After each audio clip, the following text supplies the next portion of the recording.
ಈಗಲೇ ಚಂದಾದಾರರಾಗಿ ನಿಮ್ಮ ನೆಚ್ಚಿನ ಶೋಗಳನ್ನು ನೋಡಿ. ಕೆಲಸ ಏನೋ ಮಾಡ್ತೀನಿ ಅಂತ ಒಪ್ಕೊಂಬಿಟ್ಟೆ. ಏನು ಮಾಡೋದು, ನನಗೆ ಅಂತ ಎಲ್ಲಿ ಕೆಲಸ ಸಿಗತ್ತೆ? ಅದು ಅಲ್ಲದೆ ನನಗೆ ಕೆಲಸ ಕೊಡೋಂಥ ಅದೃಷ್ಟವಂತರು ಯಾರಿದಾರೋ ಏನು. ರೀ ತಗೊಳ್ರಿ, ಕಾಫಿ ಕುಡಿರಿ. ನಿಮಗೆ ಅಂತ ಚಕ್ಲಿ ನಿಪ್ಪಟ್ಟು ಎಲ್ಲ ಮಾಡ್ಕೊಂಡು ಬಂದಿದ್ದೀನಿ, ತಿನ್ನಿ. ಏನೇ ಇದು ಇಷ್ಟೊಂದು ರಾಜೋಪಚಾರ ಮಾಡ್ತಾ ಇದೀಯ ನನಗೆ? ರೀ, ನೀವು ದುಡಿತಿರೋ ಗಂಡಸು, ದುಡಿಯೋ ಗಂಡಸಿಗೆ ಕೊಡ್ಬೇಕಾಗೋ ಗೌರವ ಎಲ್ಲ ಕೊಡ್ಬೇಕು ತಾನೆ. ನೀವು ಮನೆಯಿಂದ ಹೊರಗಡೆ ಹೋಗಿ ಕಷ್ಟಪಟ್ಟು ದುಡ್ಕೊಂಡು ಬರ್ಬೇಕಾದ್ರೆ ನಾನು ಮನೇಲಿದ್ದು ನಿಮ್ಗೆ ಇಷ್ಟು ಸೇವೆ ಮಾಡ್ಲಿಲ್ಲ ಅಂದ್ರೆ ಹೇಗೆ ಹೇಳಿ? ಗಂಡ ಆದವನು ದುಡ್ದು ಹೆಂಡ್ತಿನ ಸಾಕ್ತೀನಿ ಅಂತಿರ್ಬೇಕಾದ್ರೆ ಹೆಂಡ್ತಿಗೆ ಅದಕ್ಕಿಂತ ಖುಷಿ ಇನ್ನೇನ್ ಬೇಕು ಹೇಳಿ? ನೋಡಿ, ಇದನ್ ಬಿಟ್ಟು ನಿಮ್ಗೆ ಇನ್ನೂ ಏನಾದ್ರೂ ಬೇಕಿದ್ರೆ ಹೇಳಿ, ಕೊಡ್ತೀನಿ. ಕೊಡ್ತೀಯಾ? ಹೋಗ್ರಿ.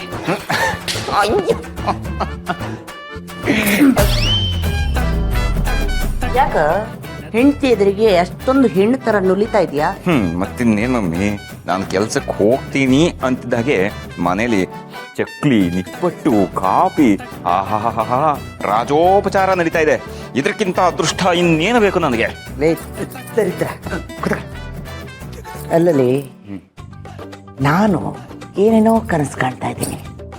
ಕೈಗೊಂದು ಕಾಲಿಗೊಂದು ಆಳಿಟ್ಕೊಂಡು ಸುಪ್ಪತ್ತಿಗೆ ಮೇಲೆ ಮೆರಿಬೇಕು ಅಂತ ಕನಸು ಕಾಣ್ತಾ ಇದ್ರೆ, ನೀನು ಇನ್ನೊಬ್ರು ಮನೆಯಲ್ಲಿ ಕೆಲಸ ಮಾಡಿಕೊಂಡು ಹಾಳಾಗಿರ್ತೀನಿ ಅಂತ ಆಸೆ ಪಡ್ತಿದ್ದೀಯಲ್ಲೇ ಅಲ್ಪ ತೃಪ್ತ ಆತ್ಮವೇ.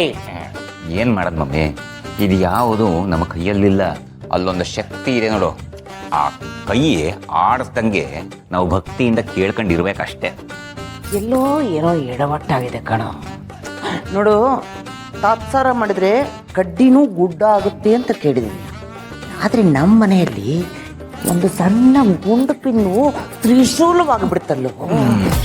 ಏನು ಮಾಡೋದು ಮಮ್ಮಿ, ಕೋಟಿ ಕೋಟಿ ಆಸ್ತಿ ಬಂದರೆ ಹಾಗೇನೆ ಈಗ ಶ್ರಾವಣಿಗೆ ಬಂದಿರೋ ಆಸ್ತಿ ಆಸೆಗೋ ಅಥವಾ ಅವಳ ಹತ್ರಕ್ಕಿರೋ ದುಡ್ಡಿನ ಆಸೆಗೋ ನಾವು ಅವ್ರು ಹೇಳ್ದಂಗೆ ಈಗ ಕೇಳ್ಕೊಂಡು ಬಿದ್ದಿರಬೇಕು. ಕರೆಕ್ಟು ಅಲ್ಲ ಕಣ? ನೀನು ಹೇಳಿದ್ರೆ ಸರಿ, ಎಲ್ಲಿ ಕೆಲಸ ಮಾಡ್ಬೇಕಂತಿದ್ದೀಗ? ಎಲ್ಲರೂ ಕೆಲಸ ಹುಡ್ಕೊಂಡು ಹೋಗೋದು ಮಮ್ಮಿ. ಬೆಂಗಳೂರಲ್ಲಿ ಬದುಕೋ ಕೆಲಸ ಅಂತ ಸಿಗಲ್ವೇ? ಯಾವ್ದಾರ ಪೆಟ್ರೋಲ್ ಬಂಕಲ್ಲೋ ಅಥವಾ ಯಾವ್ದಾರ ಆಫೀಸಲ್ಲೋ ಅಥವಾ ಬಾರಲ್ಲೋ, ಕಾಫಿ ಬಾರಲ್ಲೋ ಕೆಲಸ ಹುಡುಕ್ತೀನಿ ಅಷ್ಟೇ. ನೀನು ಹೊರಗೆ ಹೋಗಿ ಕೆಲಸ ಮಾಡು, ನಾನು ಇಲ್ಲೇ ಕೆಲಸ ಮಾಡ್ಕೊಂಡಿದ್ದು ಆ ಶ್ರಾವಣಿ ಮೇಡಮನ್ನ ಬುಟ್ಟಿಗೆ ಹಾಕೋತೀನಿ. ಯಾಕೆಂತಂದರೆ ಅವರನ್ನು ನೈಸ್ ಮಾಡಿದರೆ ಅರ್ವೇನೋ ನಮಗೇನಾದರೂ ಗಿಟ್ಟೋದು, ಅವರೇ ನಮಗಿನ್ ಮುಂದೆ ದೇವತೆ. ಅಂದರೆ ಮಮ್ಮಿ ಕ್ಯಾಸೆಟ್ ಚೇಂಜಾ? ಇಲ್ಲಿ ಕ್ಯಾಸೆಟ್ ಚೇಂಜ್ ಅಂತಲ್ಲ ಕಣ. ಈಗ ನಾವು ಶ್ರಾವಣಿ ಮೇಡಮನ್ನ ಈ ಮನೆ ಸೊಸೆಯಾಗಿ ಕರ್ಕೊಂಬರ್ಬೇಕು ಅಂತ ಯಾಕೆ ಪ್ಲಾನ್ ಮಾಡಿದ್ದೇಳು? ಅವ್ರ ಹತ್ರ ಕೋಟಿ ಕೋಟಿ ಆಸ್ತಿ ಇದೆ ಅಂತ. ಆದರೆ ಏನು ಮಾಡೋದು, ಅವಮ್ಮ ಈ ಮನೆ ಬಾಗಿಲಿಗೆ ಬಂದು ಬರೀ ಕೈ ಆಯಿತು. ಆದರೆ ಈಗ ಅವಳ ತಗೆ ಕೋಟಿ ಕೋಟಿ ಆಸ್ತಿ ಒದ್ದುಕೊಂಡು ಬಂದಿದೆ ಅಂದರೆ ಅವರನ್ನು ಚೆನ್ನಾಗಿ ನೋಡಿಕೊಂಡ್ರೆ ತಾನೇ ನಾವು ಚೆನ್ನಾಗಿರೋದು. ಅಂದರೆ ಮಮ್ಮಿ ನೀ ಏನು ಹೇಳ್ತಿರೋದು, ಯಾವಾಗಲೂ ಫಲ ಕೊಡೋ ಅಂತ ಮರದ ನೆರಳಲ್ಲೇ ಇರಬೇಕು ಅಂತ? Good good, very good. I am always good good. Very good. ಸರಿ ಮಮ್ಮಿ, ಎಲ್ಲರ ಕೆಲಸ ಹುಡ್ಕೊಂಡ್ ಬರ್ತೀನಿ. ಒಂದು ನಿಪ್ಪಟ್ಟು ಇಟ್ಕೊಂಡು ಹೋಗಿ ಜೇಬಲ್ಲಿ.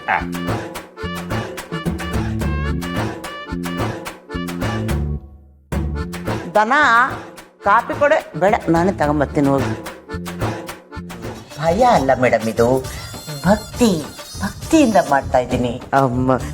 ನಾನು ನಿಮಗೋಸ್ಕರ ಏನು ಮಾಡೋದಕ್ಕೂ ಸಿದ್ಧ. ಆಯ್ತಾಯ್ತು, ನೋಡ್ತಾ ಇದ್ದೀನಿ. ಆದರೂ ನೀವು ಈ ಥರ ಸೇವೆ ಮಾಡ್ತಿರೋದನ್ನ ಯಾರಾದರೂ ಮನೇಲಿ ನೋಡಿದ್ರೆ ಅನುಮಾನ ಬರುತ್ತಷ್ಟೆ.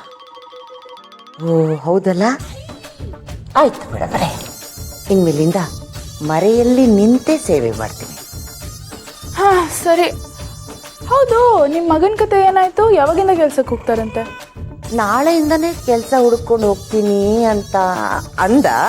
ಅದಕ್ಕೆ ನಾನು ನಾಳೆ ಅಂದರೆ ಹಾಳು, ಇವತ್ತಿಂದನೇ ಬಾಳು ಅಂತ ಹೇಳಿ ಕೆಲಸ ಹುಡುಕು ಅಂತ ಕಳಿಸಿದ್ದೀನಿ. ಅವನು ಹುಡ್ಕೊಂಡು ಹೋಗಿದ್ದಾನೆ. ಗುಡ್. ಆದರೂ ಆ ಮುಖಕ್ಕೆ ಯಾರು ಕೆಲಸ ಕೊಡ್ತಾರೋ ಏನೋ ಒಂದು ಗೊತ್ತಿಲ್ಲ. ತುಂಬ ವರಿ ಮಾಡ್ಕೊಂಡ್ಬಿಟ್ಟಿದ್ದೀನಿ. ಈ ಕೆಲಸ ಹುಡ್ಕೊಂಡು ಅದೆಲ್ಲ ಅಲಿತಿದ್ದಾನೋ ಏನೋ.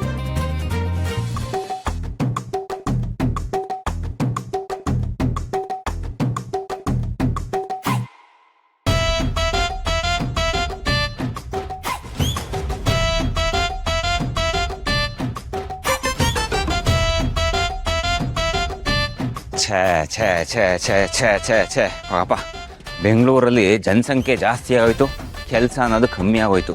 ಈ IT-BT ಅವ್ರಿಗೆ ವರ್ಕ್ ಫ್ರಮ್ ಹೋಮ್ ಅಂತಂದ್ಬಿಟ್ಟು ಕೊಡ್ತಾರೆ. ನಾನು ವರ್ಕ್ ಫಾರ್ ಹೋಮ್ ಅಂತ ಮನೆಗೋಸ್ಕರ ದುಡಿಯೋಕ್ಕೆ ಬೀದಿ ಬೀದಿ ಅಲಿಯಂಗೆ ಆಗೋಗಿದೆ.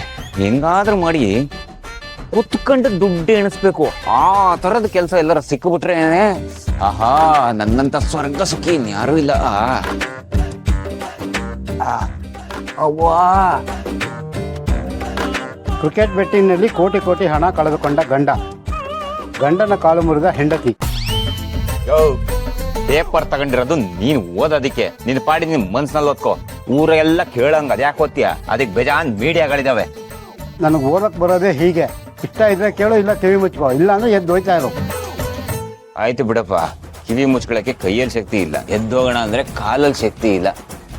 ಓದ್ಕೋ, ನಿನ್ಗೆ ಅದು ಹೆಂಗ್ ಬರ್ತದ ಹಂಗೆ ಓದ್ಕೋ. ಬಿಟ್ಟಿ ದುಡ್ಡಿಗಾಗಿ ಆಕ್ಷನ್ ನಾಟಕವಾಡಿ ಹಣ ಕಿತ್ತ ಯುವಕ. ಎಂತೆಂಥ ಜನ ಇರ್ತಾರೆ ನೋಡಿ ಸರ್.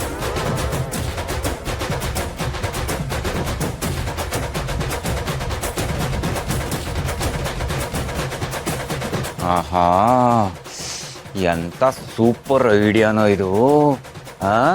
ಕೆಲಸ ಗಿಟ್ಟಿಸ್ಕೊಳ್ಳೋದಕ್ಕೆ ಇದಕ್ಕಿಂತ ಒಳ್ಳೆ ದಾರಿ ಬೇರೆ ಇಲ್ಲ. ಯಾವ್ದಾರು ಒಂದು ಒಳ್ಳೆ ಶ್ರೀಮಂತರ ಕಾರ್ ಬರೋದನ್ನು ನೋಡ್ಕೊಂಡು ನಾನೇ ಹೋಗಿ ಗುದ್ದದಂಗೆ ನಾಟಕ ಮಾಡ್ಬಿಟ್ಟು ಹೇಗಾದ್ರೂ ಮಾಡಿ ಅವ್ರ ಹತ್ರ ಕಾಸು ಗಿಟ್ಟಿಸ್ಕೋಬೇಕು, ಅಥವಾ ಅವ್ರ ಹತ್ರಕ್ಕೆ ಕೆಲಸನಾರ ಗಿಟ್ಟಿಸ್ಕೋಬೇಕು. ಅಪ್ಪಿ ತಪ್ಪಿ ನಿಜವಾಗ್ಲೂ ಗುದ್ದಿ ಕೈಯೋ ಕಾಲ ಮುರಿದೋಗ್ಬಿಟ್ರೆ ಓದಿದ್ರ ಗುದ್ಲಿ ಏನ್ ಮಾಡಕ್ಕಾಗತ್ತೆ? ಕೈಯೋ ಕಾಲ ಪೆಟ್ಟಾಗತ್ತೆ ಅಷ್ಟೇ ತಾನೇ. ಒಂದಷ್ಟು ದಿನ ಬೆಡ್ ರೆಸ್ಟು ಅಂತ ಆಗುತ್ತೆ. ಬ್ರೆಡ್ಡು, ಬಟರು, ಹಾಲು, ಹಣ್ಣು ಎಲ್ಲ ಸಿಗುತ್ತೆ. ಆಸ್ಪತ್ರೆ ಖರ್ಚು ಅವರೇ ನೋಡ್ಕೋತಾರೆ.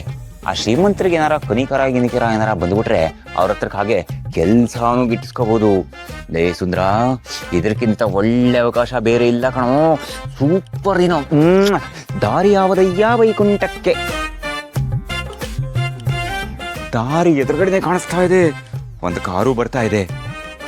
ನೋಡಿದ್ರೆ ಶ್ರೀಮಂತರ ಮನೆ ಕಾರೇ ಕಂಡಂಗೆ ಕಾಣಿಸ್ತಾ ಇದೆ. ಹೇಗಾದ್ರೂ ಮಾಡಿ ಅದಕ್ಕೆ ಗುದ್ದದಂಗೆ ಮಾಡಿ ನಾನು ಬಿದ್ದು ಕೆಲಸ ಗಿಟ್ಟಿಸ್ಕೊಳ್ಳೇಬೇಕು. ಸುಂದ್ರ, ಸೂಪರ್ ಕಣೋ.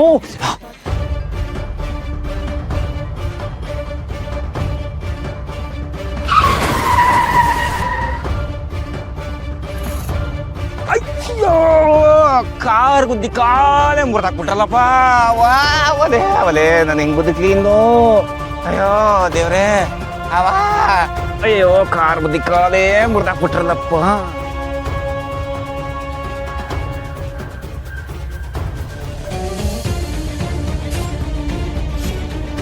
ನಿಮ್ಮನ